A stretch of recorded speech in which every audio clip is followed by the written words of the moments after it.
آپ کی زندگی میں بہتری لاتی ہے۔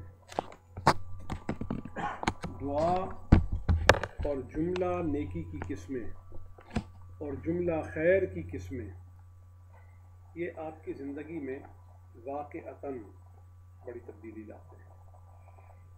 جب آپ صدقہ کرتے ہیں، کسی کی دعا لیتے ہیں، دعا اصل میں آفٹر ایفیکٹ ہے۔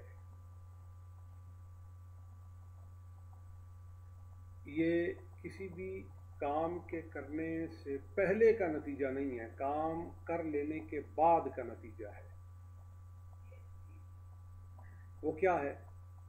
آپ نے کسی کی مدد کر دی، اس کے نتیجے میں اس نے دعا کی۔ آپ نے کسی کو راستہ دکھا دیا، اس کے بدلے میں اس نے دعا دی۔ آپ نے کسی کا دکھ بانٹ دیا، اس کے بدلے میں اس نے دعا دی۔ آپ نے کسی بھوکے کو کھانا کھلا دیا، اس کے بدلے میں اس نے آپ کو دعا دی۔ اب وہ جو دعا ہے وہ ایک کلیم ہے جس کو آپ ری امبرس کروانا چاہتے ہیں، ٹھیک ہے؟ اب اس کی ری امبرسمنٹ کیا ہے؟ اب اس نے نیکی کی میرے لیے، ڈیمانڈنگ ہوتے ہوئے نہیں بلکہ والنٹیئر ہوتے ہوئے اس نے یہ کام کیا۔ کیا اللہ تیری کانٹینٹمنٹ کے لیے، تیری رضا کے لیے، تیرے قرب کے لیے اور تجھے خوش کرنے کے لیے میں نے یہ کام کیا ہے۔ اور یہ لوگ، اس لیول کے لوگ جس وقت آپ کو دعا دیں گے نا، ان کی دعا کا اثر ہوگا۔ اگر آپ کو گریڈی لوگ دعا دیں گے، ان کی کوئی دعا نہیں، وہ تو وبا ہے، ٹھیک ہے؟ اور جو اللہ والے ہیں، محبوبان خدا ہیں، جو گریڈی ہو کے یہ کام نہیں کرتے، وداؤٹ اینی لسٹ وہ کام کر رہے ہیں۔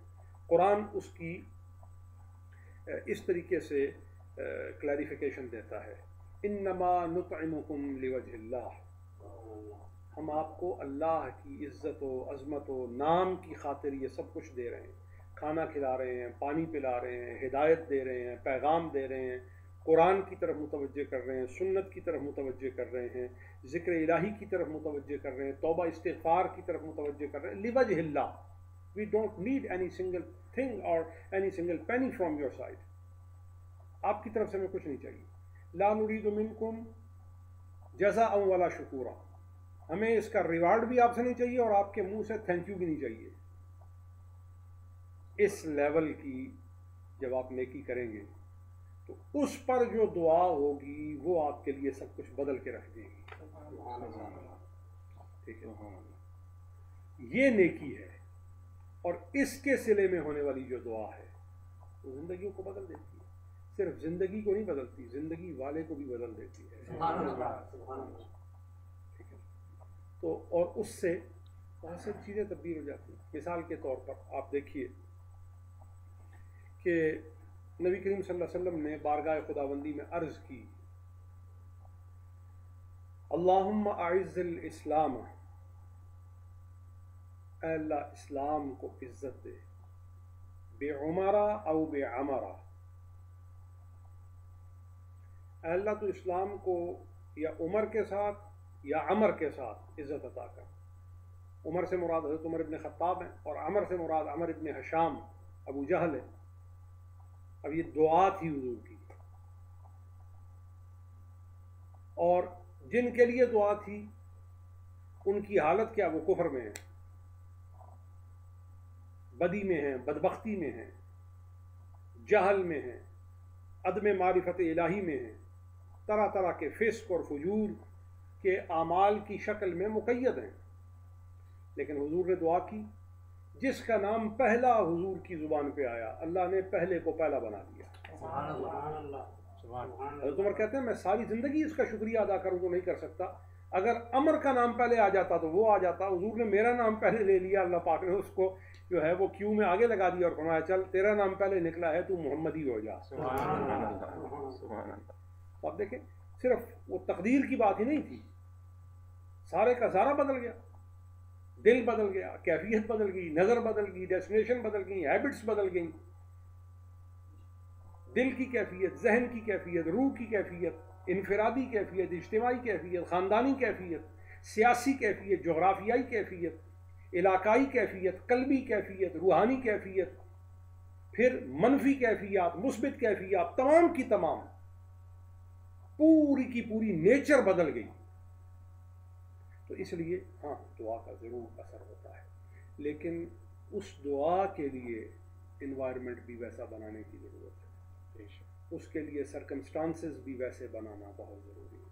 پھر اس کے حالات اور اس کے نتائج اور اس کے عواقب آدمی کو ضرور برکتوں میں بہت کچھ عطا کر دیتے ہیں.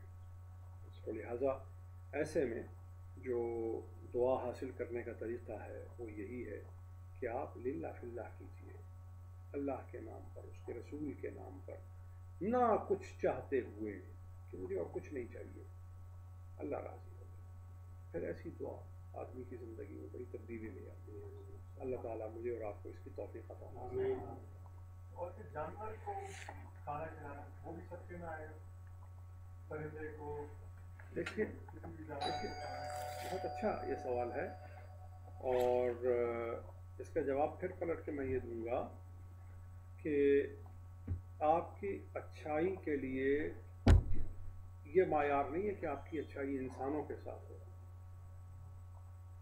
کائنات کی ہر چیز آپ کی اچھائی کے ٹارگٹ پر ہو، چاہے وہ جانور ہیں، چاہے وہ درخت ہیں، چاہے وہ آپ کے معاشرے کی کوئی بھی چیز ہے، وہ آپ کی اچھائی سے دور نہ ہو. ہر چیز آپ کی اچھائی کے دائرے میں آ جانی چاہیے. اور آپ اگر جانوروں کے ساتھ حسن سلوک کرتے ہیں تو ان کے ساتھ بھی آپ کی وہ جو نیکی ہے اس کا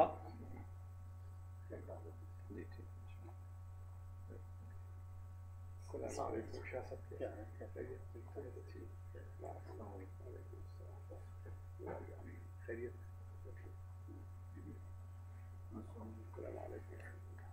خیریت ہے؟ شاہ صاحب کیسے ہیں؟ خیریت ہے؟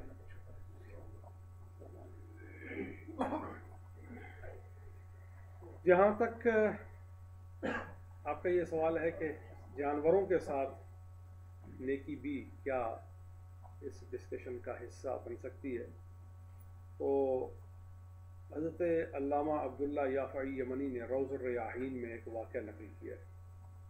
وہ فرماتے ہیں کہ کسی علاقے کے لیے اللہ تعالیٰ کی نارضامندی ہوئی، اللہ تعالیٰ بہت غصے میں آیا.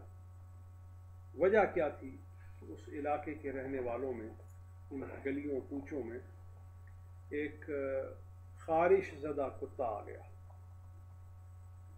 جس کو خارش تھی. شدید پیاس اور تڑپ اور تکلیف اور مرض کے عالم میں وہ کتا اس پوری آبادی کے ہر دروازے پہ گیا. کسی نے اس کی مرض کی وجہ سے، کسی نے اس کی تکلیف کی وجہ سے، کیونکہ وہ متعدی ہے، وائرل ہے، آگے پھیلتی ہے، کسی نے اس کتے کے ساتھ اچھائی کے سلوک اور رحم کے برتاؤ کا فیصلہ نہیں کیا، بلکہ جس نے بھی اسے دروازے پہ دیکھا، کسی نے ڈنڈا مار دیا، کسی نے لات مار دی، کسی نے جوتا پھینک دیا، اور وہ ساری بستی سے بھوکا پیاسا پھرتا پھراتا ایک بدکار، بد عمل، فاسقہ، فاجرہ کے دروازے پہ آ گیا. اس نے جب اس کتے کو دیکھا، اس نے دروازہ کھولا اور کھینچ کے اندر کر لیا. اس کو پانی پلایا، اس کو تیل لگایا، اس کے علاج معالجے کی کوشش کی. اللہ تعالیٰ نے اس بستی پر عذاب اتار دیا، اور عذاب اتارنے سے پہلے بستی کے نیک لوگوں کو اطلاع کی کہ میں اس بستی پر اپنا عذاب اتارنے لگا ہوں، کیونکہ جب میں اپنی رحمت اور نعمت سے تم لوگوں کو فیضیاب کرتا ہوں تو نیک و بد سب کو برابر دیتا ہوں. میں آپ کے ساتھ اس بنیاد پر اپنی نعمتوں کی تقسیم نہیں کرتا کہ آپ میں سے کون مستحق ہے. اگر اس کی نعمتوں کے استحقاق میں ہی اگر آدمی ایک کرائٹیریا بنا لے تو ہم میں سے، آپ میں سے کوئی بندہ ایسا نہیں ہے جو اللہ کی نعمت پر اپنا دعویٰ کر سکے کہ میں اس کے لیے ایلیجبل ہوں. یہ تو اس کا کرم ہے، اس کا فضل ہے، اس کا احسان ہے کہ اس نے ہمیں عزت دی ہوئی ہے، اس نے ہمیں رزق دیا ہوا ہے، اس نے ہمیں صحت عطا فرمائی ہے، اور اس کے اگینسٹ ہم اپنے رب کے کتنے شکر گزار ہیں. ہم میں سے ہر بندہ مجرم ہے، ہمیں جس طرح اپنے رب کا شکر کرنا چاہیے ہم نے نہیں کیا، ہمیں جس طرح اپنے رب کی عبادت کرنی چاہیے ہم نے نہیں کی، لیکن یہ اس کا کرم ہے کہ وہ ہماری اس مجرمانہ عادت کے باوجود اپنے فضل میں کبھی کمی نہیں فرمائی ہے۔ جس طرح ہم اپنے گناہوں میں کوئی کمی نہیں کرتے، دن رات گناہوں میں اضافے پر لگے رہتے ہیں، ہمیں گناہوں سے فرصت نہیں، اسے بخشش سے فرصت نہیں۔ ہم گناہوں پر مصر ہیں تو وہ بخشش کرنے کا عادی ہے، معاف فرماتا ہے۔ حدیث شریف میں یہاں تک آتا ہے کہ حضور کی امت پہ اللہ تعالیٰ اتنا راضی ہے، حضور کی امت کے ساتھ اللہ تعالیٰ اتنا کریم اور اتنا غفار ہے، فرمایا حضور کی امت کے جو لوگ رات کو گناہ کرتے ہیں نا، اللہ کو یہ گواہ، یہ مشکاۃ شریف کی حدیث ہے، حضور کی امت کے جو لوگ رات کی تاریکی میں گناہ کرتے ہیں، میرے رب کو یہ پسند نہیں کہ دن کا سورج اس حال میں ان پہ طلوع ہو کہ وہ گناہ گار اور مجرم ہوں، فرمایا رات ہی میں ان کو بخش دیا جاتا ہے۔ تو اس کا جو دائرہ ہے وہ اللہ کی ساری مخلوقات کا ہے۔ اور ویسے آپ دیکھیں کہ عمل میں کرپشن جو ہے نا، یہ صرف انسانوں سے نہیں شروع ہوتی۔ کرپشن کا لیول بہت مائنر لیول سے آدمی جب اس میں ہیبیچول ہوتا ہے تو پھر اوپر لیول پہ آدمی کرپشن کرتا ہے۔ آپ جب کرپٹ ہوتے ہیں اپنے رویے میں، ایٹیٹیوڈ میں، کسی بھی چیز کے ساتھ، پہلے آپ جانور سے کرپٹ ہوں گے، اپنے بچوں سے کرپٹ ہوں گے، اپنی بیوی سے کرپٹ ہوں گے، اپنے ماں باپ سے کرپٹ ہوں گے، پھر آپ اپنے پڑوسی سے کرپٹ ہوں گے، پھر آپ اپنے محلے میں کرپٹ ہوں گے، پھر آپ اپنے شہر میں کرپٹ ہوں گے، پھر پورے ملک میں کرپٹ ہوں گے، پھر پوری ملت کے ساتھ کرپٹ ہو جائیں گے۔ یہ ایک دم سے بات اوپر نہیں چلی جاتی۔ یہ جو ہمارے ایٹیٹیوڈ کی کرپشن ہے اور اس کے اندر یہ جو برائی ہے، یہ بہت نیچے کے لیول سے آتی ہے۔ جھوٹ بھی اسی طرح آدمی میں آتا ہے، پہلے آدمی چھوٹے جھوٹ شروع کرتا ہے، چھوٹے جھوٹوں پہ دلیر ہو جاتا ہے، پھر وہ بڑے جھوٹ بولتا ہے، پھر بڑے جھوٹوں سے بڑھتے بڑھتے پھر وہ دینی جھوٹ بولنا شروع کر دیتا ہے۔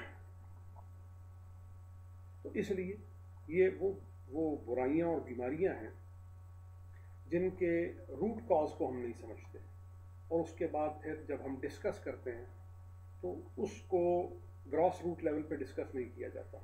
نتیجہ کیا نکلتا ہے کہ ہم برائی کو صرف اوپر سے کاٹ دیتے ہیں اور اس کی جڑیں نیچے پھیلتی رہتی ہیں، اور وہ دائیں بائیں سے پینیٹریٹ کر کے کبھی ادھر سے نکل جاتی ہیں، کبھی ادھر سے نکل آتی ہیں، کبھی کسی جگہ سے نکل آتی ہیں۔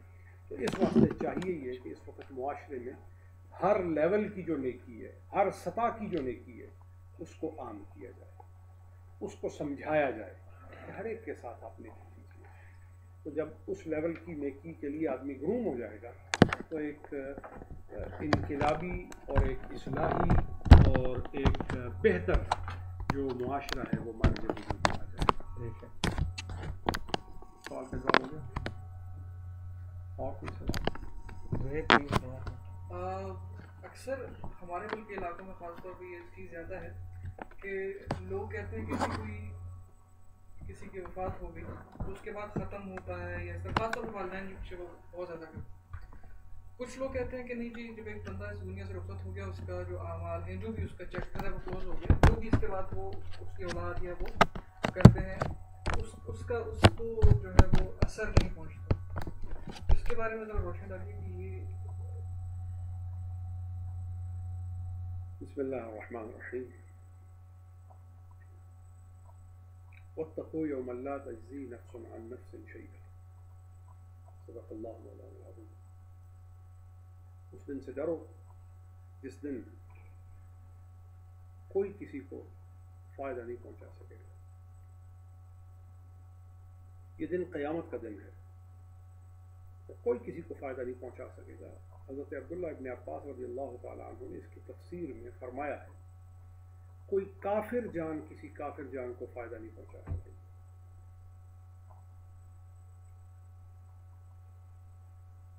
اور حدیث شریف میں آتا ہے اذا مات الانسان انقطع عنه عمله الا بثلاث، جب انسان مر جاتا ہے تو اس کی ہر چیز سمیٹ دی جاتی ہے، رول بیک ہو جاتی ہے، الا بثلاث، لیکن تین چیزیں ہوتی ہیں جو رول بیک نہیں ہوتی۔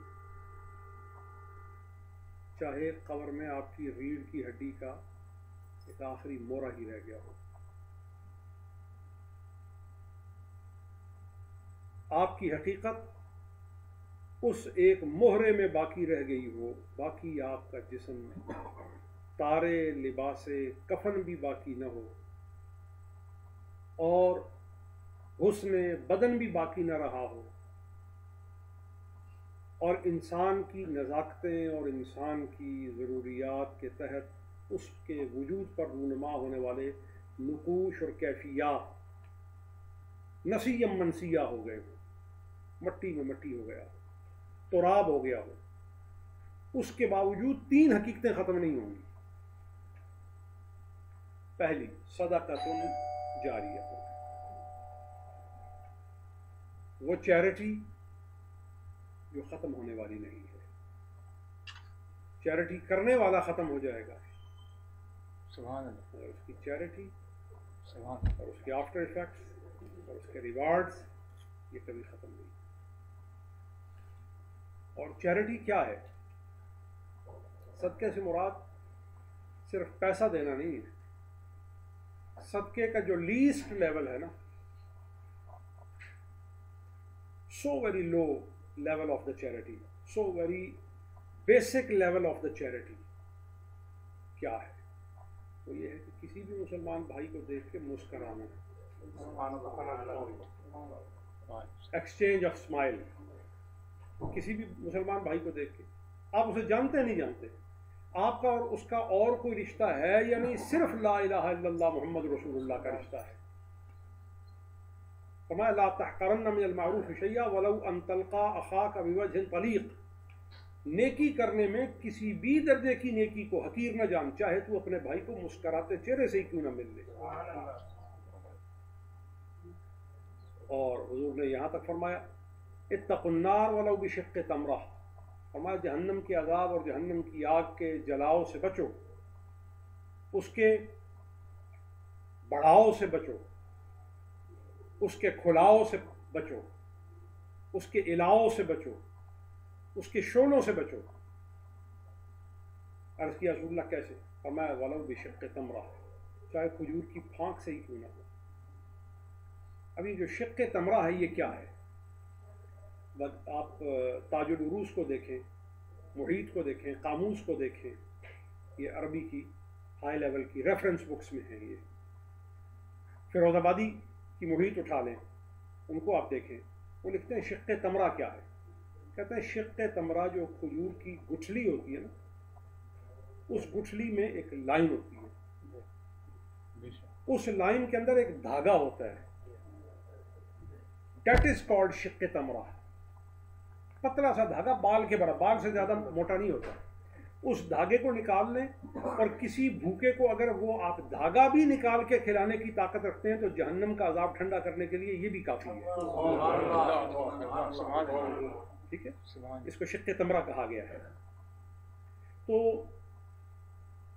اب اس سے بھی ثابت ہوتا ہے کہ چیریٹی میں آپ اور کچھ بھی نہیں کر سکے، شق تمرہ ہی آپ نے دے دیا۔ اچھا، شق تمرہ کے لیے بھی یا آپ کھجور خریدیں گے، یا آپ کھجور کہیں سے توڑیں گے، یا کہیں سے لیں گے، کسی کے حوالے کریں گے، اتنی بھی کیپیبلٹی آپ میں نہیں ہے۔ Even you should not worry about it. پھر بھی آپ جہنم سے بچ سکتے ہیں۔ وہ کیسے؟ کھجور کی پھانک بھی دینے کی طاقت نہیں ہے تو بھائی کو دیکھ کے مسکرانے کی طاقت تو ہے نا۔ سبحان اللہ، ٹھیک ہے، تو یہ بھی آپ کے لیے اٹ از مور دین انف کہ یہ بھی صدقہ ہے کہ آپ اپنے مسلمان بھائی کو دیکھ کے مسکرا دیں۔ تو اس کا اجر، اس کا صلہ اور اس کا مبادلہ ایکسچینج میں جو اس کے ملے گا یہ بھی کبھی ختم نہیں ہوگا۔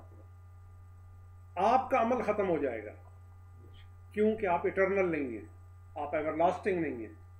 آپ کی زندگی پیدائش سے موت کی پابندی میں ہے، لیکن اس کا ریوارڈ دینے والا کسی پابندی میں نہیں ہے۔ ٹھیک ہے، تو جب آپ نے اس کے حکم پہ وہ نیکی کر ڈالی تو رب فرماتا ہے میرا جو اجر ہے وہ جن لوگوں کے لیے میں نے مقرر کیا ہے، آمنوا وعملوا الصالحات، ایمان اور عمل صالح والے، فلہم اجر غیر ممنون، سورہ 3 ہے. فرمایا ان کے لیے نہ ختم ہونے والا اجر ہے. اور یہ نہ ختم ہونے والا اجر جو ہے اس کا کوئی ٹائم فریم نہیں ہے. آپ جب تک ایک اس کی غایت کی حد سوچ لیں اس سے بھی آگے، کیونکہ اللہ تعالیٰ حدود کا، قیود کا، وقت کا، زمانے کا پابند نہیں ہے. وہ خالق کل ہے، وہ کل نہیں ہے. ہر کل کا وہ خالق ہے اور ہر کل اس کا محتاج ہے. ٹھیک ہے. تو لہٰذا خالق و مالک کائنات نے یہ ریوارڈ رکھا ہے کہ آپ جو صدقہ زندگی میں ایک بار بھی اپنی کمائی سے کر لیں، اپنی گرہ سے کر لیں، وہ کبھی ختم نہیں ہوتا. دوسرا فرمایا او علم ينتفع به، یہ ایسا کوئی کام کریں یا ایسا کوئی ریزن بنا دیں، ایسی وجہ بنا دیں جس سے لوگوں کو علم ملتا رہے. اب علم سے مراد کیا ہے؟ علم سے مراد یہ ہے کہ لوگ حقیقت سے آشنا ہوتے رہیں. یہ علم ہے.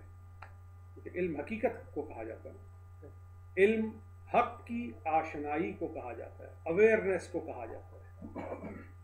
تو جس سے آپ لوگوں کے اندر اویئرنیس پیدا کر لیں، شعور پیدا کر لیں، رائٹس کے لیے ان کو آپ آرگنائز کر لیں، ڈیوٹیز کے لیے آپ ان کو گروم کر لیں، یہ علم ہے.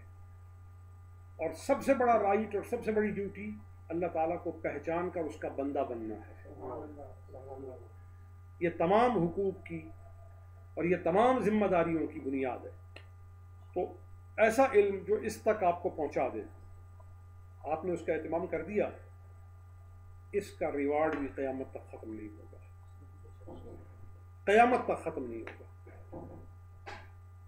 او ولد صالح یدعو لہ، یا بچہ جو اپنے باپ کے بعد اس کے لیے دعا کرے. او ولد صالح یدعو لہ، یہ لہو اور ہے اور ولد اور ہے. سمجھ لیں؟ اب یہ جو بیٹا ہے یہ اپنے باپ کے بعد دعا کرے گا، تو بیٹے کا عمل اور ہے، باپ کا عمل اور ہے. وہ صدقہ جاریہ بھی نہیں کر سکا اور علم کو عام کرنے کا کام بھی نہیں کر سکا. تو بچہ پیچھے ایسا گروم کر کے چھوڑ جائے جو اس کے بعد دعا کرتا رہے، عمل اس کا ہوگا، فائدہ اسے ہوتا رہے گا.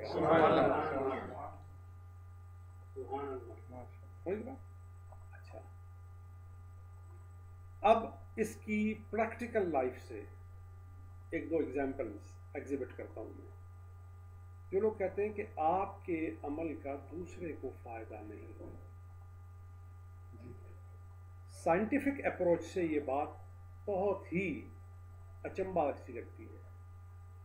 آج کی دنیا میں آپ دیکھیں انٹرنیٹ پہ جتنی انفارمیشن موجود ہے اس کا آپ کو فائدہ ہو رہا ہے کہ نہیں؟ مجھے فائدہ ہو رہا ہے کہ نہیں؟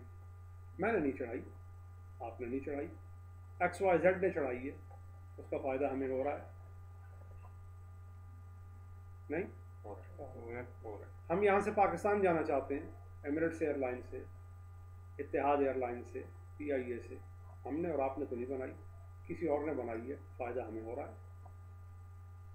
عجیب بات ہے، اس میٹیریلسٹک ورلڈ میں دوسروں کی بنائی ہوئی کی ہوئی چیزوں کا ہمیں فائدہ ہو، اور اٹرنل لائف میں، ایور لاسٹنگ لائف میں، جہاں ساری حقیقتیں کھلنی ہیں، اس میں سچوں کی سچائی کا، اچھوں کی اچھائی کا، نیکوں کی نیکی کا، متقیوں کے تقوی کا، زاہدوں کے زہد کا، متورعین کے ورع کا، خاشعین کے خشوع کا، خاضعین کے خضوع کا، متعلقین کے تعلق خاصہ کا، ذاکرین کے ذکر کا، تائبین کی توبہ کا قیامت کو فائدہ ہی نہ ہو. خود قرآن اس کو ریجیکٹ کرتا ہے. حضرت موسیٰ علیہ السلام کی حضرت خضر سے ملاقات، 16ویں پارے کی ابتدائی آیات پڑھیے، 3 ہی تو اس میں واقع ہیں. کشتی میں سوار ہونے کا واقعہ ہے، دیوار بنانے کا واقعہ ہے، اور کھیلتے بچے کو قتل کرنے کا واقعہ. اب باقی دو باتیں جو ہیں وہ ہم امٹ کر دیتے ہیں, اس پہ ہم بات نہیں کرتے. ریفرنس ٹو کانٹیکسٹ, وہ دیوار جو حضرت موسیٰ علیہ السلام نے مزدور کے طور پہ کام کیا اور حضرت خضر نے مستری کے طور پہ کام کیا اور ایونچولی اس کا ریوارڈ نہیں لیا, جو اس کی پیمنٹ بنتی تھی وہ اس سے آپ نے ہاتھ اٹھا لیا اور کہا وی ڈونٹ نیڈ اٹ. آخر کار حضرت موسیٰ علیہ السلام نے پوچھا کہ جناب اب بتائیے کیا وجہ ہے. تو انہوں نے فرمایا وجہ یہ ہے, یہ دیوار ہم نے اس لیے اٹھائی ہے, یہ 2 یتیم بچوں کا خزانہ اس دیوار کے نیچے اور وہ ابھی چھوٹے ہیں. یہ دیوار گر جاتی, خزانہ نمایاں ہو جاتا, لوگ اسے لوٹ لیتے اور بچوں کو افلاس گھیر لیتا, غربت گھیر لیتا, غربت کا عالم بچوں کو اپنے گھیرے میں لے لیتا, پریشان ہوتے. یہ کہا ان کی اتنی لحاظ اور پاسداری کی صورت کیوں ہوئی؟ تفاسیر میں آتا ہے کہ وہ جن کی جنریشن میں تھے ان کے جنرالوجی میں, ان کے شجرے میں, ان کی نسل میں, ان کی نہیں, یہ جن کی نسل میں ہیں ان کا 7واں 8واں کوئی دادا اللہ کا ولی تھا. سبحان اللہ. اس کے بعد کوئی بھی ایسا نہیں گزرا جو متقی ہو, صالح ہو, خدا کا بندہ ہو, پرہیزگار ہو, زاہد ہو, یا جس کا لحاظ بارگاہ خدا بندی میں ہو سکے, ایسا اس کے بعد کوئی نہیں گزرا. 7ویں پشت میں اوپر ایک بندہ گزرا ہے جس نے تقویٰ کیا, جو راتوں کو جاگتا رہا ہے, جو روتا رہا ہے, جو تعلق الہی کے لیے کوششیں کرتا رہا ہے, رب کو مناتا رہا ہے. ایک بندہ بھی 7-8 پشتوں میں ایسا گزر جائے, 8ویں پشت تک اس کے تقوی کی نورانیت اور تاثیر آتی ہے. یہ کہتے ہیں دوسرا فائدہ ہی نہیں پہنچا سکتا. قرآن کہتا ہے 7 نسلوں تک فائدہ جاتا ہے اس کا. اب رہی یہ بات کہ جناب آپ یہ جو ختم کرواتے ہیں اس کا کوئی فائدہ نہیں ہے, آپ قرآن خوانی جو کرتے ہیں اس کا کوئی فائدہ نہیں ہے. 3را 9واں 10واں یا 15واں یا 16واں یا 20واں یا 40واں یا 6 ماہہ یا سالانہ, اس کا کیا ثبوت ہے؟ کیوں کرتے ہیں آپ؟ جواب, ہمیں ناموں سے کوئی سروکار نہیں. 3را کرنا ہے کریں, نہیں کرنا نہ کریں. 10واں کرنا ہے کریں, نہیں کرنا نہ کریں. 15واں کرنا ہے کریں, نہیں کرنا نہ کریں. 40واں کرنا ہے کریں, نہیں کرنا نہ کریں. لیکن ہمیں ناموں سے سروکار نہیں, ہمیں تو کام سے سروکار ہے. کام کیا ہے؟ کہ بندے کی مغفرت ہو جائے. بندے کی بھئی ایک بندے کی مغفرت ہو گئی, کیا ضرورت ہے 30ویں کی, 40ویں کی, سالانہ کی؟ مغفرت مقصود ہے نا, دنوں سے تو کوئی مقصود نہیں ہے, مقصود تو مغفرت سے ہے. تو ہم یہ جو دن مقرر کر کے دعا کرتے ہیں, مقرر صرف اس لیے کرتے ہیں کیونکہ مقرر کرنا اللہ کی عادت ہے. یہ ہماری عادت نہیں ہے, مقرر کرنا اللہ کی عادت ہے. ہم نے عادت الہی کے طور پہ اسے پریکٹس کیا ہے. اللہ تعالیٰ نے دنوں میں ہفتہ 1 دن رکھا ہے, اتوار 1 دن رکھا ہے, پیر 1 دن رکھا ہے, منگل 1 دن رکھا ہے, بدھ 1 دن رکھا ہے, جمعرات 1 دن رکھا ہے, جمعہ 1 دن رکھا ہے. سال میں مہینہ 1 دن رکھا ہے, جنوری 1 بار آتا ہے, فروری 1 بار آتا ہے, مارچ 1 بار آتا ہے. یہ تو غیر اسلامی کیلنڈر کے آگے. اسلامی کیلنڈر کی بات کر لیں, محرم 1 دفعہ آتا ہے, سفر 1 دفعہ آتا ہے, ربیع الاول 1 دفعہ آتا ہے, ربیع الثانی 1 دفعہ آتا ہے, جمادی الاول 1 دفعہ آتا ہے, جمادی الثانی 1 دفعہ آتا ہے. اس کے بعد آپ کا رجب 1 دفعہ آتا ہے, شعبان 1 دفعہ آتا ہے, رمضان 1 دفعہ آتا ہے, شوال 1 دفعہ آتا ہے, پھر اس کے بعد ذیقعد 1 دفعہ آتا ہے, ذوالحج 1 دفعہ آتا ہے. یہ اللہ کے مقرر کیے ہوئے ہیں. ٹھیک ہے, ہفتے میں 1 بار اس نے آپ کے لیے جمعہ رکھا ہے, یعنی کہ جب آپ کی طبیعت آئے جمعہ پڑھ لیں. ٹھیک ہے, دن اس نے مقرر کیا, ٹائم اس نے مقرر کیا, وقت اس نے, فجر کا وقت دن میں 1 بار آئے گا. یہ نہیں کہ آپ عشاء کے ساتھ فجر پڑھ رہے ہیں, کہ نماز پڑھنی ہے, خدا کی پڑھنی ہے, وقت مقرر کرنے کا کیا مطلب ہوتا ہے؟ فرمایا ان الصلاۃ کانت علی المؤمنین کتابا موقوتا, نماز کے وقت ہم نے مقرر کیے ہیں, عبادت تم نے ہماری ہی کرنی ہے. جو عبادت آپ زور میں کرتے ہیں اسی کی عبادت فجر میں کرتے ہیں, تو پھر فجر کے لیے کیوں اٹھتے ہیں؟ چاہیے تو یہ تھا کہ 5 نمازوں کو ایک وقت میں رکھ لیا جاتا. الگ الگ وقت میں کیوں رکھا؟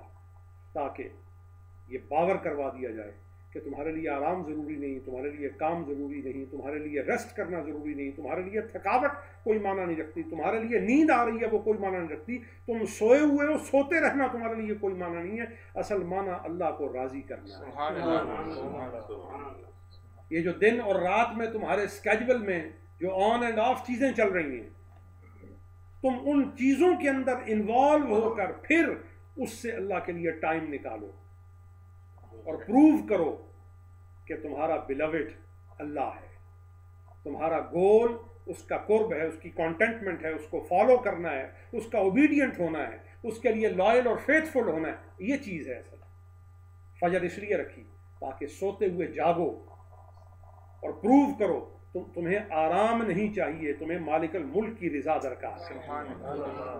ٹھیک ہے، بیچ زور کے اس نے نماز رکھی جب آفیشل ٹائم ہے، بہت بزی ہیں آپ، میٹنگز چل رہی ہیں، آپ کو ٹارگٹس اور فگر ملے ہوئے ہیں، آپ نے ان کو اچیو کرنا ہے، کچھ سجھائی نہیں دے رہا کہاں جائیں، فرمایا ایسے میں بھی چھوڑ دو ہر چیز کو، فائلیں کھلی ہیں، میٹنگ ہو رہی ہے، ڈسکشن ہو رہی ہے، leave it then and there, come to prayer mat, نماز کے لیے مصلی بچھاؤ، اپنے رب کی طرف آ جاؤ تاکہ ثابت ہو جائے یہ سب کچھ ادھر کا ادھر ہی ہے، یہ سب عارضی ہے، اصل تو میرا مالک ہے۔ پھر عصر، اسی طرح مغرب، تھک ہار کے تم گھر آئے، اب تمہیں آرام کی ضرورت ہے، نہیں، آرام تمہارا بستر میں نہیں ہے، آرام تمہارا رب سے گفتگو میں ہے۔ یہ اس کی جو تھیوری ہے، نماز کے اوقات کا جو کانسیپٹ ہے، یہ سارے کا سارا یہ ہے۔ تو اب خوارج باس میں ہم نہیں جاتے، ان تمام چیزوں کا آپ کو فائدہ ہے، لیکن جہاں آپ پر یہ اوبلیگیشنز رکھی گئی ہیں، یہ کمپلشنز رکھی گئی ہیں، جہاں یہ آپ کے واسطے وجبہ خصوصیہ کے طور پر، وجبہ دینیہ کے طور پر آپ کے اوپر رکھ دیا گیا ہے، تعلق الہی کے لیے ایک شرط بنا دیا گیا ہے اسے، وہاں جب آپ سے ان میں سے کوئی چیز رہ جائے، پوچھیے علماء سے، جس آدمی کی ایک وقت کی نماز رہ گئی ہے، جب وہ فوت ہو جائے تو کیا ہوگا؟ قبر میں عذاب ہوگا۔ اب عذاب سے چھٹکارے کی کیا صورت ہے؟ شرع میں موجود ہے، فقہاء نے ان ڈیٹیل اس کو لکھا ہے کہ ایک نماز جس کی رہ گئی ہے، ایک روزہ جس کا رہ گیا ہے، ایک فریضہ جس کا رہ گیا ہے، ایک واجب جس کا رہ گیا ہے، اس کو قبر میں عذاب سے چھڑانے کی کیا صورت ہے؟ فرمایا اس کی صورت یہ ہے، ایک نماز کے بدلے 2.25 سیر آٹا، ایک روزے کے بدلے 2.25 سیر آٹا، فدیہ کے طور پر اس کی پوری زندگی کا جو اسکیجول ہے وہ نکالو، اس کے بچوں سے پوچھو دیندار تھا کہ بے دین، ریلیجس پوائنٹ آف ویو سے یہ آدمی متدین تھا یا غیر متدین تھا، متشرع تھا یا غیر متشرع تھا، اللہ کے دین کی طرف رغبت رکھنے والا تھا یا غفلت اور کوتاہی کرنے والا تھا، اس حوالے سے اس کا پوری زندگی کا سکین کر کے اس کی ایک رپورٹ لے لیں، پتہ چل جائے گا۔ اب جتنی غفلت ہے، جتنی نمازیں رہ گئی ہیں، ان کو ملٹیپلائی کر لو، حساب نکال لو۔ اب اس حساب نکالنے کو کہا جاتا ہے حیلہ اسقاط۔ سبحان اللہ۔ ٹھیک ہے، جنازہ پڑھنے کے بعد حیلہ اسقاط کیا جائے، اس کے نمازوں کا، اس کے روزے کا، اس کے باقی معمولات کا، حقوق کا، واجبات کا، کفارات کا، منظورات کا، سب کا سب حساب کر کے اس مقدار میں ہر چیز کے عوض جو صدقۃ الفطر ہے، اور آپ حیران ہو جائیں گے، صدقہ فطر آپ لوگ دیتے ہیں نا، قرآن سے کسی آیت کے ساتھ ثابت نہیں ہے صدقہ فطر، دنیا میں کسی شخص کی یہ جرت نہیں ہے جو صدقہ فطر پر ایک آیت بھی پڑھ سکے۔ پھر صدقہ فطر واجب کیسے ہیں؟ کیونکہ میرے مصطفیٰ کی زبان سے نکلا ہے کہ یہ ہے تو ہے۔ ٹھیک ہے، اور صرف صدقہ فطر ہی نہیں، یہ جو آپ دونوں عیدیں مناتے ہیں، عید الفطر اور عید الاضحیٰ، یہ قرآن کی کسی آیت سے ثابت نہیں ہے، حضور نے ان کو عید کہا، عید ہو گئی۔ اب یہاں ضمنی بات جواب دے دیتا ہوں آپ کو، حضور کسی عام دن کو عید کہیں تو وہ عید ہو جائے، جس دن حضور خود تشریف لائیں وہ کیا ہوگا؟ عیدوں کی سرکار. ٹھیک ہے، نعرہ تکبیر، نعرہ رسالت، نعرہ حیدری، نعرہ غوث اعظم فیضان محدث ہزاروی جاری ہے. اس کو مینڈیٹری نہ بنائیں کہ جی جس دن حضور آئے مینڈیٹری طور پہ جناب وہ بھی عام دنوں جیسا ہے. نہیں، عام دنوں جیسا نہیں ہے. حضور کی کس طرح آپ دوسری چیزوں کے ساتھ مثال قائم کر سکتے ہیں؟ شان مصطفیٰ اور اختیاری مصطفیٰ تو یہ ہے کہ آپ نے فرمایا یکم شوال عام نہیں ہے، یوم الفطر ہے، رب نے فرمایا ہو گیا. 10 ذوالحجہ قربانی کا دن ہے، عید کا کدھر ہے؟ یوم النحر ہے، یہ تو قربانی کا دن ہے، عید کیسے بنی؟ حضور نے فرمایا عید ہے ہماری کیونکہ ہماری قربانی کو رب نے قبول فرما لیا. عشرہ ذوالحجہ کا جو ہے آخری تاریخ حضور نے اس کو عید قرار دیا، عید ہو گئی. یکم شوال کو حضور نے عید قرار دیا، عید ہو گئی. حضور نے فطرانہ مقرر کر دیا، مقرر ہو گیا. خالہ اور پھپھی کے ساتھ نکاح اکٹھا کرنا حرام ہے، قرآن کی کس آیت سے ثابت ہے؟ کسی آیت سے ثابت نہیں. اگر حرام ہے کس نے حرام کیا؟ حضور نے. تو معلوم یہ ہوا رب تعالیٰ نے یہ تمام اختیارات حضور کو عطا فرمائے اور ان کی لیجٹمیسی قائم فرمائی. اب اس پہ کوئی شخص اعتراض نہیں کر سکتا، دوسری بات نہیں کر سکتا. یہ خوارج بحث میں ضمنی بات تھی جو میں نے کہہ دی ہے. تو اب عرض کر رہا ہوں کہ وہ جو آپ رقم ادا کریں گے فطرانے کی مقدار سے، تو حدیث شریف میں آتا ہے اور کتب فقہ میں آتا ہے کہ وہ مقدار سے جو آپ رقم ادا کریں گے، دانے دیں گے، جنس دیں گے، نقد دیں گے، قبر پہ جب رکھا جائے گا اسے تو اس کے تمام گناہ معاف ہو چکے ہیں. اس پہ بھی اعتراض ہے کہ جی فقہا نے لکھا ہے، ہم نہیں مانتے. نہ مانو، تم خود ایک کام ابھی کر کے آئے ہو جو کہتے ہو دوسرے کا عمل کسی اور کو فائدہ نہیں پہنچا سکتا. میت اپنا جنازہ خود پڑھتا ہے یا کچھ دوسرے پڑھتے ہیں اس کا؟ Very valid question. میت اپنا جنازہ خود پڑھتا ہے یا دوسرے پڑھتے ہیں؟ اس کی دعائیں مغفرت دوسرے کر رہے ہیں یا میت خود؟ اور حدیث میں کیا آتا ہے؟ جس پہ 40 بندے جنازے کی نماز پڑھ لیں اللہ اسے معاف کر دیتا ہے. نماز کوئی اور پڑھتا ہے، معاف کوئی اور ہوتا ہے. یہ اللہ کا دین ہے، یہ دین کا فیضان ہے. بات سمجھ آ گئی میری؟ ریفرنس ٹو کانٹیکسٹ یہ بات میں سمجھا رہا ہوں کہ جنازہ کسی اور نے پڑھا ہے، کسی کا پڑھا ہے. اب جس کا جنازہ پڑھا گیا وہ اپنی نماز خود پڑھنے پر قادر نہیں ہے تو فوت ہو گیا، اسی لیے تو جنازہ ہو رہا ہے اس کا. وہ گناہ گار ہے، اسی لیے تو اس کا جنازہ پڑھا جا رہا ہے. اور یہی وجہ ہے کہ نبی کا جنازہ نہیں پڑھا جاتا، کسی بھی نبی کا جنازہ نہیں ہوا. کیوں؟ جنازہ گناہ گار کا ہوتا ہے، جس کے گناہ ہوتے ہیں اس کا نماز جنازہ پڑھا جاتا ہے. اور جب نبی کا دنیا سے رخصت ہونا ہوتا ہے اس کا جنازہ نہیں پڑھا جاتا، اس کے جسد کو رکھ کے بندے آتے ہیں درود پڑھتے ہوئے جاتے ہیں وہاں سے.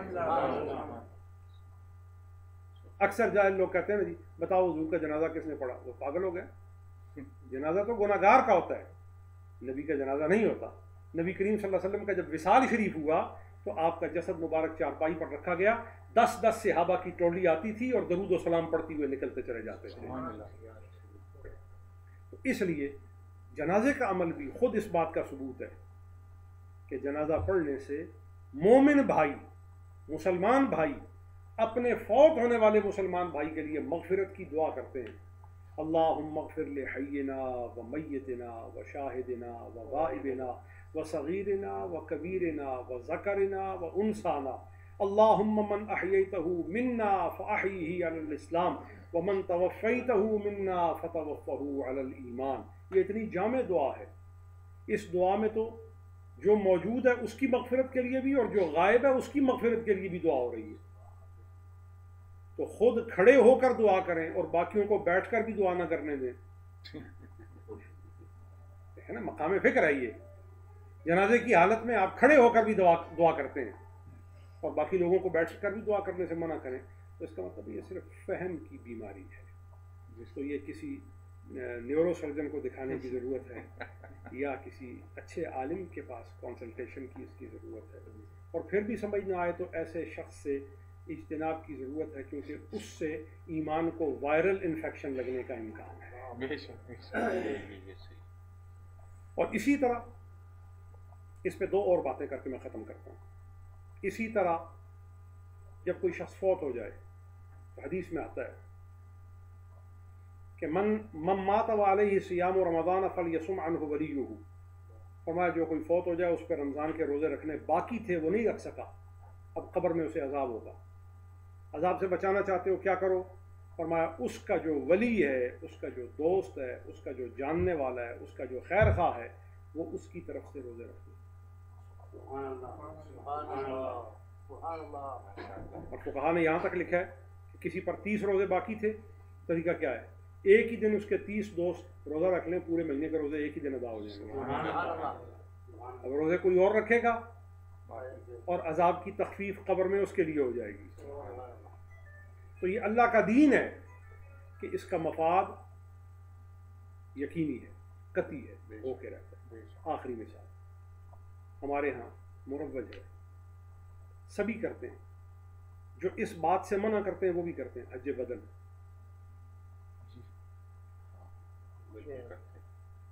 حج بدل کرنے والا شخص اپنے لیے حج نہیں کرتا، کسی اور کے لیے کر رہا ہے، اور قیامت کو کیا ہوگا؟ جس کی نیت سے حج کیا وہ بھی حاجیوں میں اٹھایا جائے گا، اور جس نے حج کیا وہ بھی حاجیوں میں اٹھایا جائے گا۔ سبحان اللہ۔ اس سے بڑھ کے اور کیا پروف ہوگا؟ اللہ تعالیٰ ہمیں اس کے سمجھنے اور اس پر عمل کرنے کی توفیق عطا فرمائے۔ اور کوئی سوال کے ساتھ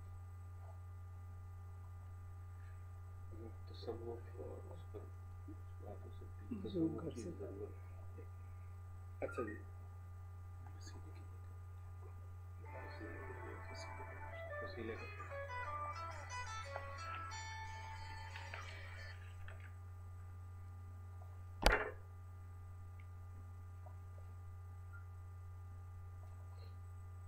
کیا سوال ہے؟ سر وسیلے کے بارے میں فرمایا، کچھ کہتے ہیں کہ لوگ وسیلے کی کوئی ضرورت نہیں ہے، ڈائریکٹ اللہ سے مانگ لو، کہتے ہیں مطلب ڈائریکٹ ملتا ہے اللہ، کیوں نہیں مانگتے؟ شہرت سے بھی قریب ہے، تو وسیلے کی کیا ضرورت؟ بسم اللہ الرحمن الرحیم۔ یا ایھا الذین آمنوا اتقوا اللہ وابتغوا الیہ الوسیلہ، صدق اللہ العظیم۔ فرمایا ایمان والو اللہ کی طرف وسیلہ تلاش کرو۔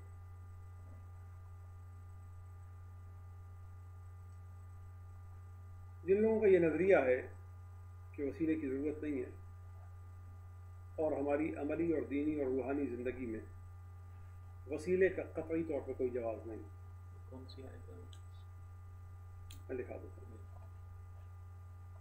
منطقی پہلے اس کا جواب دیتا ہوں۔ جن کا یہ کہنا ہے وسیلے کی ضرورت نہیں، ڈائریکٹ بات کریں۔ منطقی اس کا جواب پہلا یہ ہے کہ آپ بولنے کے لیے زبان کا وسیلہ کیوں استعمال کر رہے ہیں؟ کوئی بھی آدمی زبان کے وسیلے کے بغیر بول نہیں سکتا، اور صرف زبان سے بولنا ہی کافی نہیں، سننے کے لیے کان کا وسیلہ چاہیے، اور صرف سننے کے لیے کان کا وسیلہ ہی کافی نہیں، جو زبان نے بولا کان نے سنا، اس کو سمجھنے کے لیے دماغ کا وسیلہ بھی چاہیے، اور صرف بولنے کے لیے زبان کا وسیلہ، سننے کے لیے کان کا وسیلہ، اور بولے اور سنے گئے کہ سمجھنے کے لیے دماغ کا وسیلہ ہی کافی نہیں ہے۔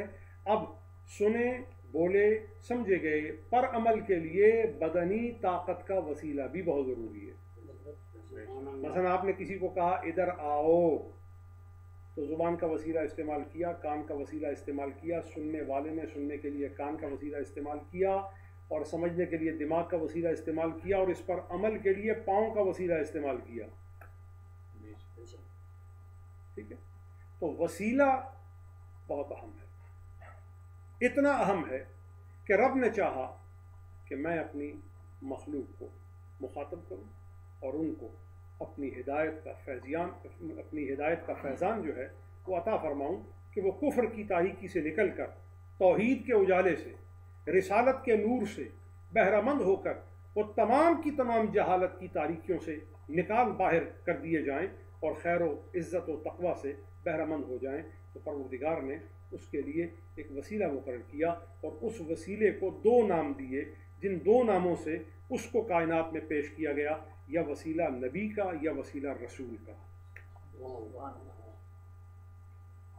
اب ان 2 وسیلوں کو ہی اللہ تعالیٰ کے ماننے کی بنیاد قرار دیا گیا ہے۔ اگر کوئی اس وسیلے کو مانے بغیر اللہ کی طرف رجوع کرتا ہے تو اس کا رجوع معتبر نہیں ہے۔ یہ انسان کی تخلیق کے دن سے ہی طے ہو گیا تھا۔ شیطان نے، جس کا نام عزازیل ہے، اس نے اللہ تعالیٰ سے اپنے تعلق کو نہیں توڑا۔ اس کے اختلاف کی وجہ نبی کی ذات ہے، اور اختلاف کا باعث نبی کی تعظیم ہے، اور تعظیم میں عمل سجدہ تعظیمی ہے۔ شیطان نے یہ کہا، خدایا میں تجھے سجدہ کرنے کے لیے تیار ہوں، مگر تیرے سوا کسی اور کو سجدہ نہیں کرتا۔ کیوں؟ کہ تیرے سوا کسی اور کو سجدہ نہیں کیا جا سکتا۔ اصولی طور پہ بات ٹھیک تھی، لیکن بات کی بنیاد ٹیڑھی تھی۔ اس وفاداری کے چلمن میں غداری رقصاں تھی، اور اس نے نبی کی ذات کو کم تر جانا اور خود کہا، خلقتنی من نار وخلقتہ من طین وانا خیر منہ، تو نے مجھے آگ سے بنایا اور اس کو مٹی سے، اور میں اس سے بہتر ہوں، جبکہ میں تجھے پہلے سے جانتا ہوں، تیرا بندہ ہوں، تیری عبادت کرتا ہوں، تیرے حضور سجدہ بجا لاتا ہوں، مجھے اب تجھ سے تعلق کے لیے اس کے وسیلے کی ضرورت نہیں ہے۔ سبحان اللہ، میں تو ڈائریکٹلی تیرا ہوں اور تیرا ہی رہوں گا۔ سبحان اللہ۔ اس کے علاوہ اور بات نہیں تھی، لیکن رب نے فرمایا اگر تو میرے ہونے کا دعویٰ کرتا ہے نا، تو تیرے کلیم کی جسٹیفیکیشن یہ ہے کہ اگر تو میرا مخلص ہے نا، تو جسے میں سجدہ کروانے کا حکم دے رہا ہوں کر ڈال سجدہ اسے۔ اس نے سجدے سے انکار کیا تو فرشتوں کے سردار سے راندہ درگاہ ہو کر شیطان الرجیم ہو گیا۔ لہذا وسیلہ زندگی میں، عقیدے میں، دین میں، روحانیت میں، روز مرہ کے تجربہ میں، فکر میں، اور وہ امور جو ما بعد الفکر ہیں، وہ امور جو متعلق باعمال قطعیہ ہیں، ان کا وسیلے سے بڑا گہرا تعلق ہے۔ اور کائنات میں ہر چیز مرہون وسیلہ ہے۔ کسی بھی انسان کی پیدائش ماں اور باپ کے وسیلے کی محتاج ہے۔ ماں اور باپ کے وسیلے سے مستغنی ہو کر کوئی مارج ولادت میں نہیں آ سکتا، مارج وجود میں نہیں آ سکتا، اس کائنات کے نقشے پر نہیں ابھر سکتا۔ اسی طرح ان گنت مثالیں ہیں وسیلے کی۔ ہاں، اللہ تعالیٰ سے جب بھی مانگو کہا جاتا ہے بلا واسطہ مانگو، یہاں تک کہا جاتا ہے کہ جب اس نے اپنی ذات سے دعا کا قرآن میں ذکر کیا تو فرمایا ادعونی استجب لکم، تم مجھے پکارو میں خود تمہاری پکار کا جواب دوں گا۔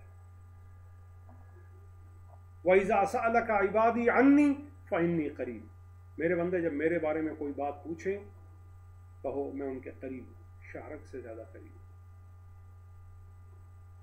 اس میں اللہ نے اپنی دعا کا اور دعا کی قبولیت یا دعا کے سننے کا جو ذکر کیا ہے، اس میں بیچ میں کوئی اور لفظ بھی استعمال نہیں کیا۔ اذا سألک عبادی انی فإنی قریب، بیچ میں کسی اور ذات کا ذکر نہیں کیا، تو اس لیے پتہ چلا کہ دعا کے لیے کسی وسیلے کی ضرورت نہیں۔ جواب، ہاں، محض دعا کے کرنے کے لیے کسی اور وسیلے کی ضرورت نہیں۔ کہ آپ نے اللہ کو دعا سنانی ہے، اللہ تک دعا پہنچانی ہے، اللہ کی بارگاہ میں اپنی دعا آپ نے پیش کرنی ہے، اس کو ایگزیبٹ کروانا ہے اس کے حضور، اس کے لیے ہاں کسی وسیلے کی ضرورت نہیں ہے۔ آپ بغیر وسیلے کے دعا کر سکتے ہیں، لیکن وسیلے کی ضرورت کب پیش آئے گی؟ جب کی گئی دعا کو رد ہونے سے بچانا ہے، اللہ اکبر انشورنس سمجھ گئے نا کہ میں نے جو دعا اللہ کی بارگاہ میں پیش کی ہے مولا تعالیٰ اسے رد نہ کرے قبول ہی فرمائے. فرمایا اس کے آگے پیچھے درود کے پر لگا دو, سبحان اللہ, پھر وہ دعا رد نہیں ہوگی. سبحان اللہ, سبحان بے شک. اور قرآن میں فرماتا ہے اجیب دعوت الداعی اذا دعان, جب پکارنے والا دعا کرنے والا مجھ سے دعا کرتا ہے میں اس کی دعا کا جواب دیتا ہوں. لیکن یہ کہاں فرمایا کہ میں اس کی دعا کو سن کر قبولیت میں جواب دیتا ہوں. یہ نہیں فرمایا کہ ہاں تیری دعا میں نے قبول کر لی. جواب دینے کی گارنٹی ہے. بندے تو نے دعا کی میں نے رد کر دی, گارنٹی ہے یہ جواب آئے گا. جواب ٹھیک ہے. یا آپ کو انٹیمیٹ کیا جائے گا ہاں تیری دعا پہنچ گئی, چپ, ہمیں تیری دعا پسند نہیں, مت بولا کر. حدیث میں آتا ہے بعض لوگ ایسے بدبخت اور ایسے شقی ہیں کہ جب وہ ہاتھ دعا کے اٹھاتے ہیں فرشتے ان کی دعا ان کے منہ پر واپس مار دیتے ہیں. جواب تو آ گیا نا. دیکھیے آپ کے پاس بینک کا دیا ہوا کارڈ ہے, اگر وہ ایکسپائر ہو گیا تو آپ مشین میں ڈالیں, پوائنٹ آف سیل پہ آپ اس کو لے جائیں, سوائپ کریں, جواب آپ کو فوراً آ جائے گا. یا پیمنٹ آ جائے گی یا ریجیکشن کا جواب آئے گا. جواب تو آئے گا نا. ٹھیک ہے. تو صرف جواب مقصود نہیں ہے, حصول مراد مقصود ہے. بات سمجھ آئی؟ حصول مراد مقصود ہے. اب صرف دعا کرنا ہی مقصود نہیں ہے, مقصود یہ ہے کہ دعا میں جو مانگا ہے وہ مل جائے. تو فرمایا دعا میں مانگ اسی کو ملے گی جس کو ساتھ مصطفیٰ کا نصیب ہو گیا. ٹھیک ہے. تو اب جسے اپنا کیس پازیٹیو فارم میں آگے بڑھانا ہے اور اس کو مثبت جواب حاصل کرنا ہے, اپنی گرفتاری نہیں کروانی بلکہ اپنے لیے انویٹیشن منگوانی ہے, اپنے لیے وارنٹ جاری نہیں کروانے, بارگاہ خداوندی میں انعام کے طور پر حاصل جو اکرام ہے وہ کرنا ہے. تو اس کے لیے کیا تعلق ہے؟ اس کے لیے ایک ہی تعلق ہے کہ حضور کے قدموں کو پکڑ لیا جائے, حضور سے محبت کر لی جائے, پھر آپ کے واسطے دنیا میں ہدایت اور آخرت میں مغفرت انتظار کرتے ہیں. اس پہ اور بھی گفتگو کی جا سکتی ہے لیکن اتنی گفتگو کافی ہے. سر کلیئر. اور سوال؟ میرا ایک سوال ہے کہ جب انسان اس دنیا کے اندر جتنی آدم علیہ السلام سے لے کے قومیں آئی ہیں قیامت تک, پھر اسی طرح سے رسول پاک صلی اللہ علیہ وسلم کی ولادت, تمام تر انبیاء کرام کی ولادت, پھر ایک حق اور باطل کا کانسیپٹ کہ جو ایک سچ ہے اور ایک جھوٹ ہے, پھر اسی طرح سے کائنات کے اندر جتنے اس کی جو ایک وسعت ہے, اسی طرح سے پھر ایک ابدی زندگی جو موت کے بعد انسان ایک گزارے, اس کا تمام تر کا مقصد کیا ہے؟ ایک انسان جب وجود پہ غور کرتا ہے اس کا مقصد, انسان جب سوچتا ہے کہ میری پیدائش کا مقصد کیا تھا, اللہ تعالیٰ کو نہ میری عبادت کی ضرورت ہے, نہ میں کچھ اللہ تعالیٰ کو نعوذ باللہ کو نقصان پہنچا سکتا ہوں, نہ فائدہ پہنچا, تو میری پیدائش کا مقصد کیا ہے؟ بڑا کمپریہنسو سوال ہے اور اس کا جواب یوں میں دوں گا کہ انسان کی پیدائش کا مقصد کیا ہے. انسان کی پیدائش کا مقصد سمجھنا ہے تو حضرت آدم کی پیدائش کا اعلان پڑھنا پڑے گا. وَإِذْ قَالَ رَبُّكَ لِلْمَلَائِكَةِ إِنِّي جَاعِلٌ فِي الْأَرْضِ خَلِيفَةً. اور جب تیرے رب نے فرشتوں سے فرمایا کہ میں زمین میں اپنا نائب بنانے والا ہوں, در حقیقت انسان کو ایک ایسے کام کے لیے بنایا جو کام فرشتے نہیں کر سکے, جو کام جنات نہیں کر سکے, جو کام پھیلی ہوئی طویل وسیع عریض زمین سے نہیں ہو سکا, جو کام اٹھے ہوئے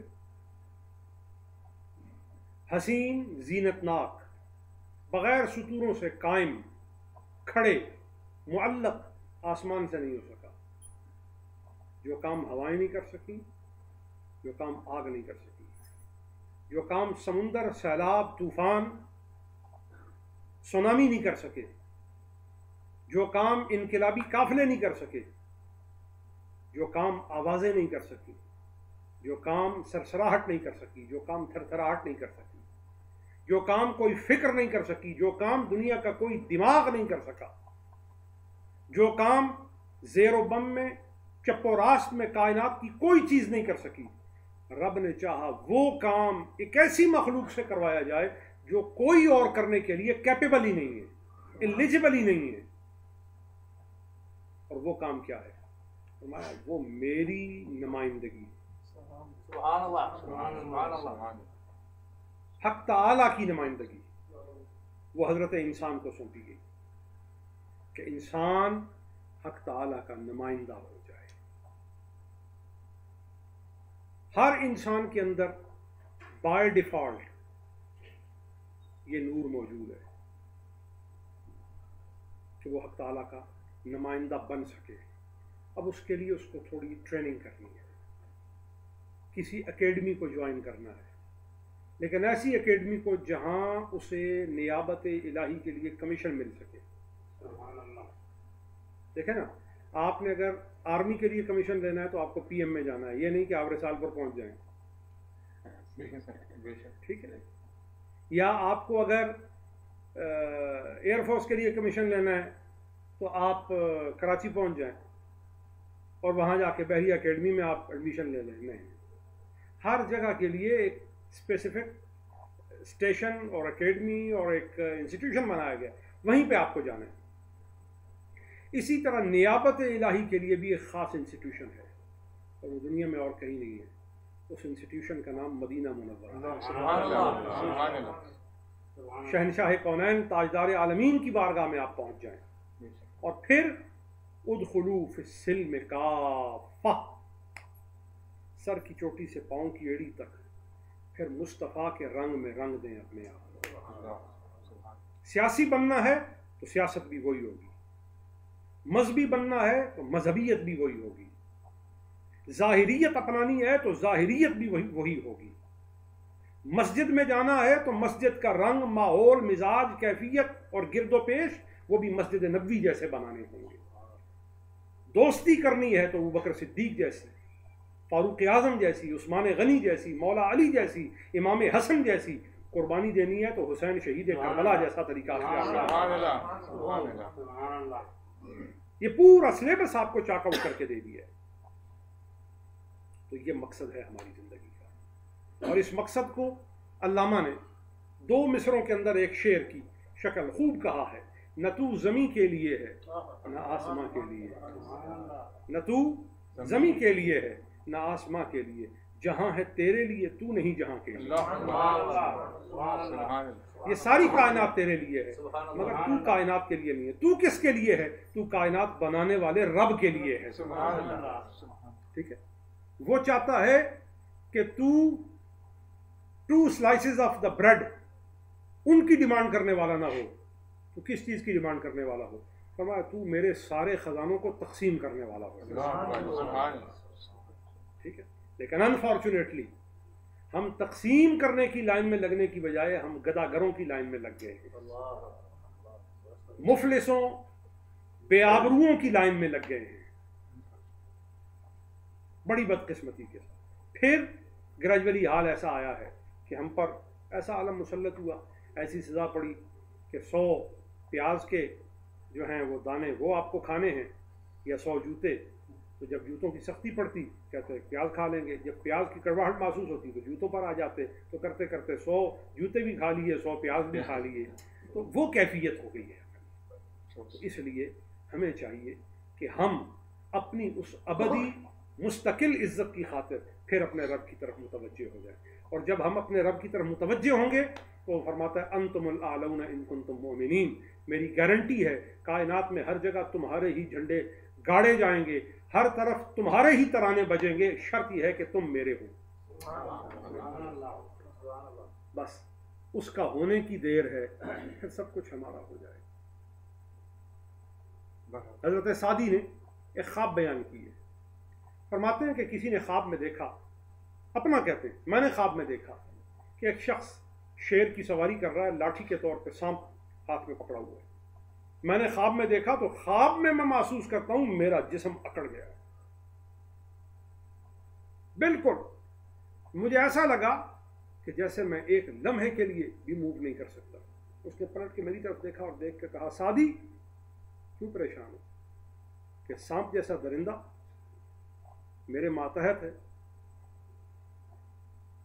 شیر جیسا درندہ میرے ماتحت ہے، سانپ جیسا موذی میرا تابع فرمان ہے.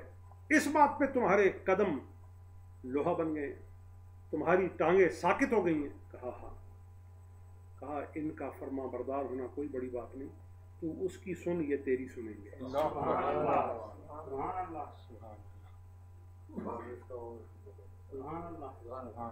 تو اس کا نافرمان نہ بن، کوئی بھی تیرا نافرمان نہیں ہوگا. اللہ تعالیٰ اس کو سمجھنے کی توفیق دے. اور سوال شاید کوئی ہے سوال ذہن میں کوئی بھی؟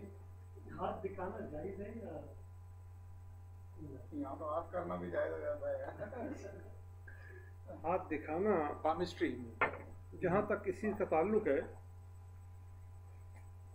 کہ آپ ہاتھ دکھائیے.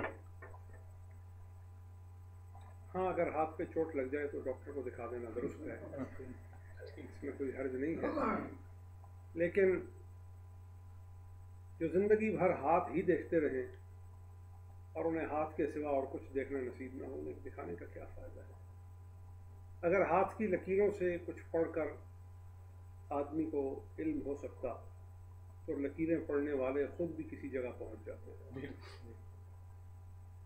تو اس لیے میں سمجھتا ہوں کہ سوائے وقت ضائع کرنے کے اور کچھ نہیں ہے. اور اگر کسی کے کہے پر کبھی آپ کو کچھ ایسی بات حقیقی نظر آ بھی جائے، معلوم بھی ہو جائے، تو سمجھیے تکا تھا جو تیر لگ گیا. مثال اوقات آدمی ٹارگٹ کسی اور جگہ کا لیتا ہے، کسی اور جگہ جا لگا تو پھر عزت بچانے کی خاطر یہی کہتا نہیں میں نے ٹارگٹ ہی اسی کا لیا تھا. تو بس وہ ہاتھ دکھانا ایسا ہی ہے. اس سے پرہیز کرنا چاہیے، اس کا کوئی فائدہ نہیں. اس میں برتھ اسٹون یا مختلف اسٹون کہتے ہیں یہ پہنیں یہ بزنس کے لیے بہتر ہے، یہ صحت کے لیے بہتر ہے. دیکھیے اس کا جواب بھی میں ہاتھ دکھانے والے کے حوالے سے ہی کہوں گا کہ آپ اپنی زندگی کو پتھروں کے مرہون نہ کریں کہ آپ کے لیے، صحت کے لیے، کاروبار کے لیے کون سا پتھر بہتر ہے.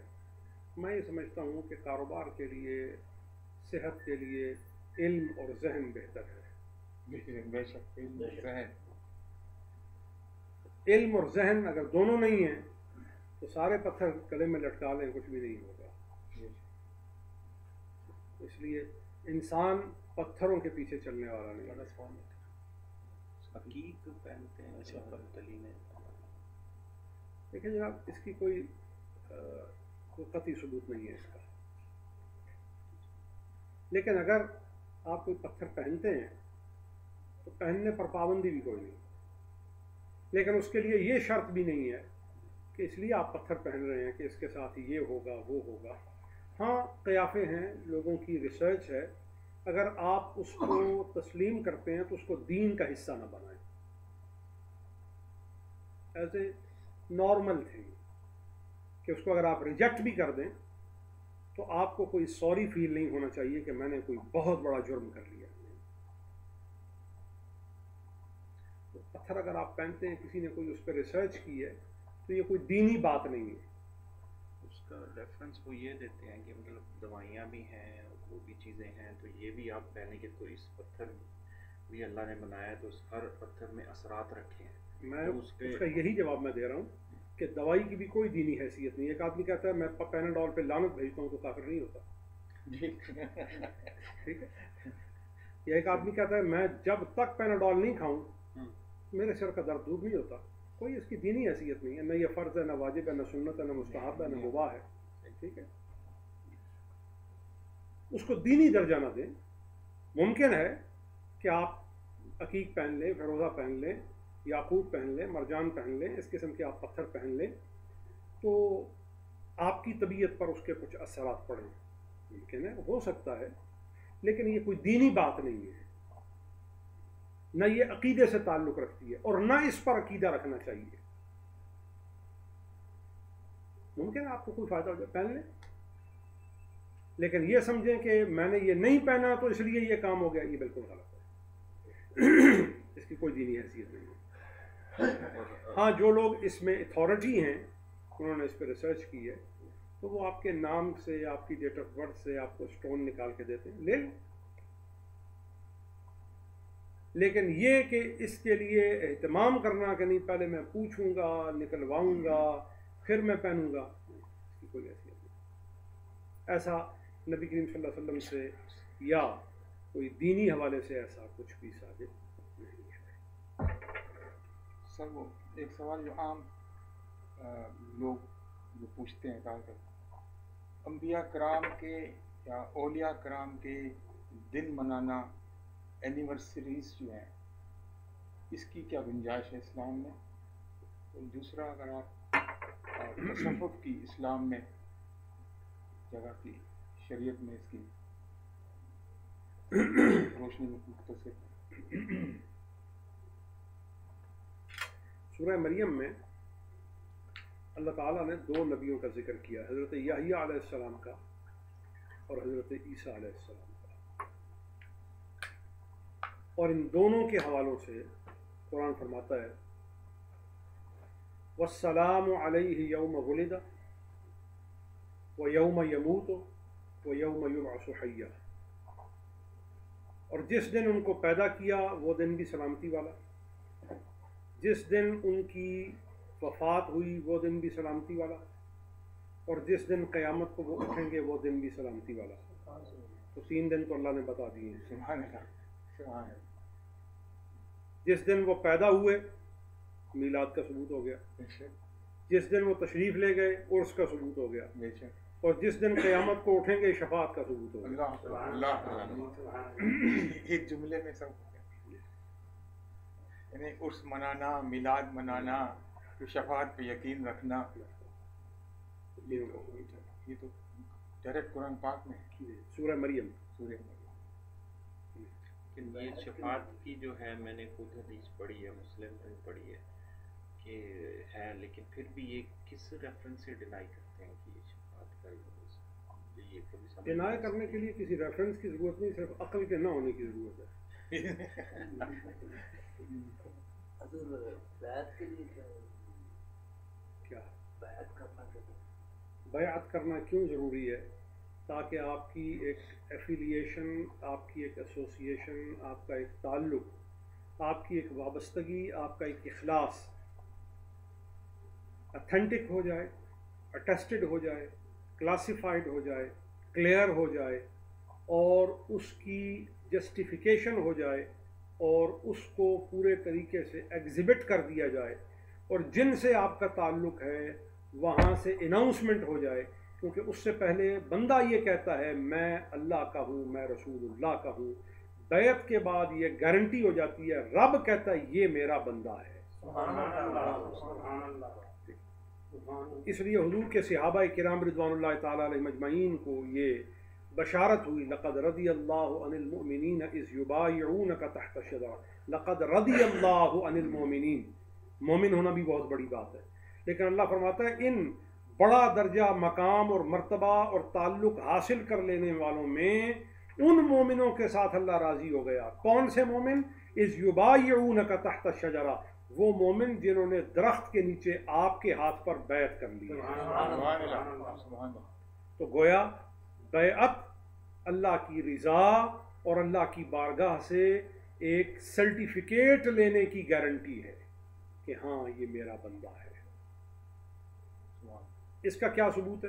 اس کا ثبوت قرآن کریم میں اللہ تعالیٰ فرماتا ہے ان الذین یبایعونک انما یبایعون اللہ، اے حبیب جنہوں نے آپ سے بیعت کی ہے ان کو بتا دیں انہوں نے مصطفیٰ سے بیعت کر کے اللہ سے بیعت کر لی ہے۔ سبحان اللہ، سبحان اللہ۔ ٹھیک ہے، اب سوال پیدا ہوتا ہے وہ تو حضور تھے، آج جو اولیاء کے ہاتھ پر بیعت کی جا رہی ہے اس کی کیا جسٹیفیکیشن ہے؟ جواب، آج جو اولیاء کے ہاتھ پر بیعت کی جاتی ہے کسی ولی کی یہ بیعت نہیں ہوتی، ولی یہ بیعت حضور کی کرواتے ہیں. بے شک.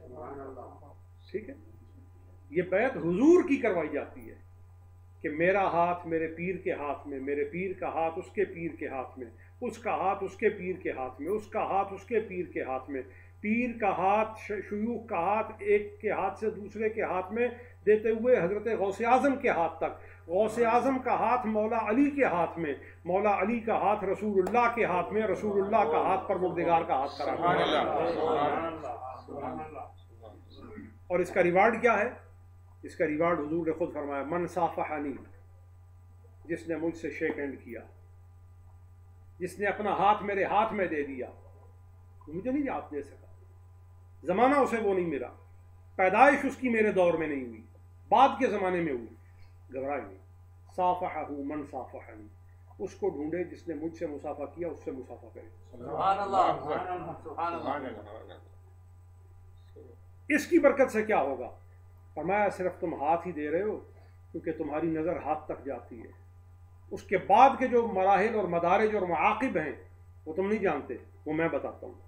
فرمایا جس نے میرے ہاتھ میں ہاتھ دیا یا جو میرے ہاتھ میں ہاتھ دے چکا, اس کے ہاتھ میں جس نے ہاتھ دیا, فرمایا اس کی برکت سے قیامت کو اسے جنت نصیب ہو جائے گا. الی یوم القیامت دخل الجنہ, قیامت کو وہ اس ڈگنیٹی کی وجہ سے, اس ڈسٹنکشن کی وجہ سے, اس کوالٹی کی وجہ سے قیامت کو وہ جنت میں داخل کیا جائے گا. ماشاءاللہ. ٹھیک ہے, تو بیعت اب اس لیے کی جاتی ہے, ایک کہ حضور کے ہاتھ تک ہاتھ چلا جائے, حضور کے ہاتھ تک ہاتھ چلا جائے. اب جس کا ہاتھ حضور کے ہاتھ تک پہنچ گیا وہ جنتی ہو گیا. اور یہ جو ہم بیعت ہونے کے بعد اپنے پیر صاحب سے شجرہ لیتے ہیں کہ حضور شجرہ طریقت دے, یہ کیا ہے؟ تاکہ ہمیں پتہ چلے کہ ہم کن کن واسطوں سے حضور تک پہنچے ہیں. سبحان اللہ. سبحان اللہ. جس طرح آپ کے خاندان کا ایک شجرہ ہوتا ہے نا, میں بیٹا فلاں کا, وہ بیٹا فلاں کا, وہ بیٹا فلاں کا, وہ بیٹا فلاں کا, اس سے حلالی ہونے کا پتہ چلتا ہے اور اس سے جنتی ہونے کا پتہ چلتا ہے.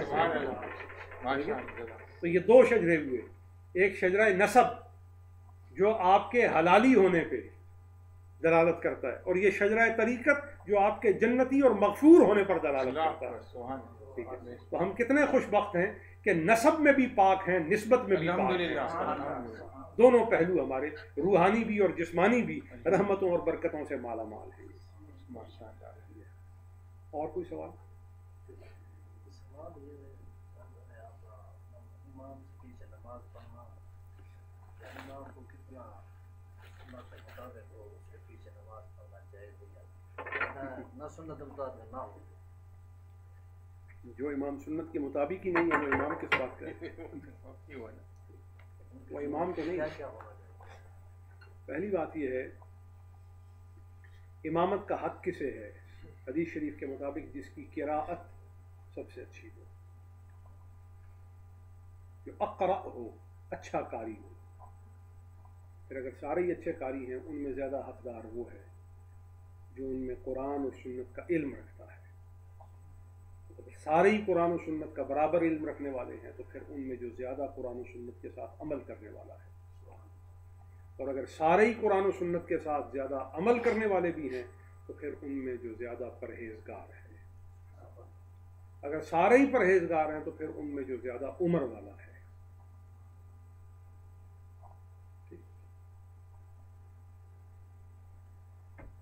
اور کوئی سوال؟ ذکر کے بارے میں کچھ بریفلی, کیونکہ کچھ لوگ جو اللہ قرآن پاک میں ذکر کے لیے بہت دفعہ جو ہے مشورہ دیا گیا ہے, تو کچھ اسکول آف حکم میں نہیں, کوئی اسکول آف تھاٹ وہ ذکر کہتے ہیں کہ یہ نماز پڑھنا, قرآن پڑھنا یہ ذکر ہے. یہ جو آپ لوگ اللہ اللہ یا اونچی آواز میں کرتے ہیں تو یہ غلط ہے. دیکھیے جہاں تک ان لوگوں کا تعلق ہے تو وہ کہتے ہیں کہ یہ ذکر ہے اور وہ ذکر نہیں ہے. یہ ایک دعویٰ ہے. تو اصول تو یہ ہوتا ہے کہ دلیل وہ دے جس نے دعویٰ کیا, اور جو انکار کرے اس پر قسم ہے۔ البینۃ علی من ادعا، دلیل وہ دے گا جو دعویٰ کرتا ہے، والیمین علی من انکر، اور قسم وہ کھائے گا جو انکار کرتا ہے۔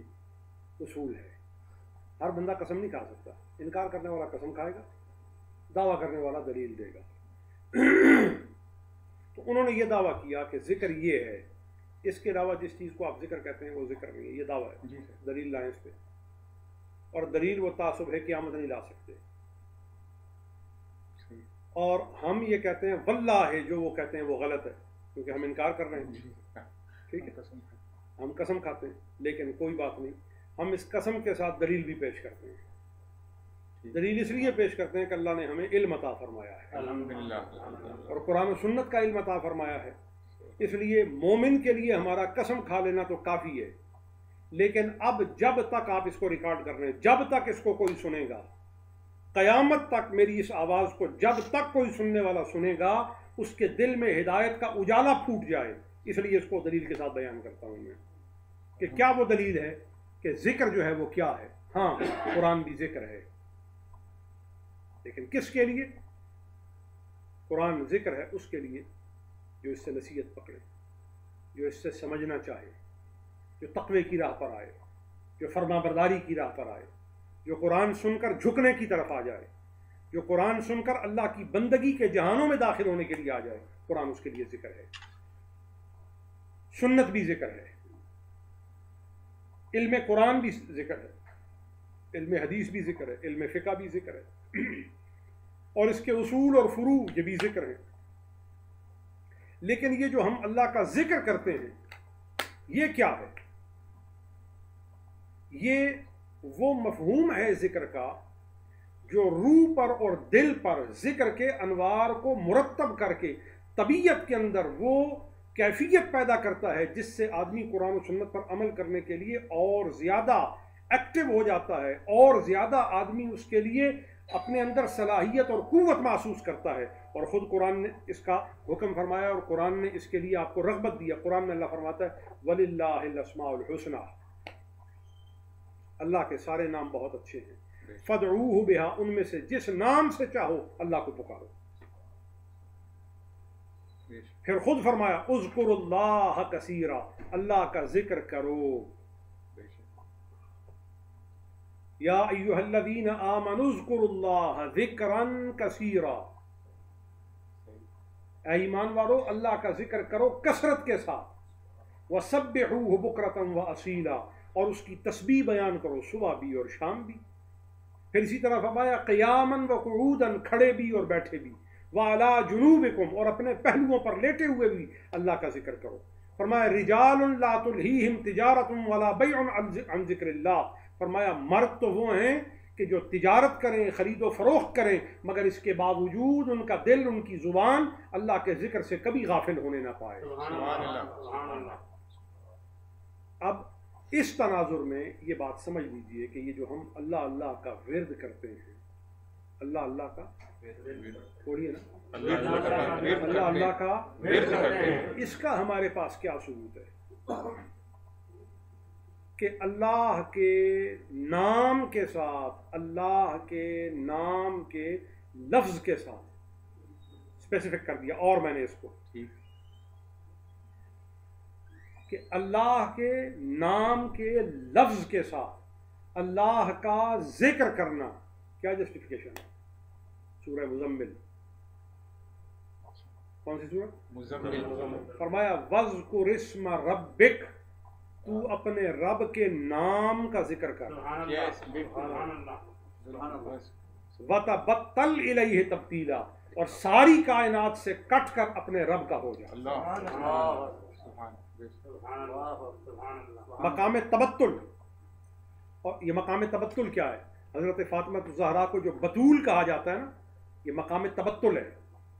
بطول کے مقام پر آدمی تب پہنچتا ہے کہ جب زندگی کی کوئی حالت اسے عبادت الہی سے غافل نہ بنا سکے، یہ مقام تبتل ہے۔ یہ زندگی کی کوئی بھی حالت عبادت الہی اور تعلق الہی اور عشق الہی اور رغبت الہی اور معیت الہی، الصاق ربانی،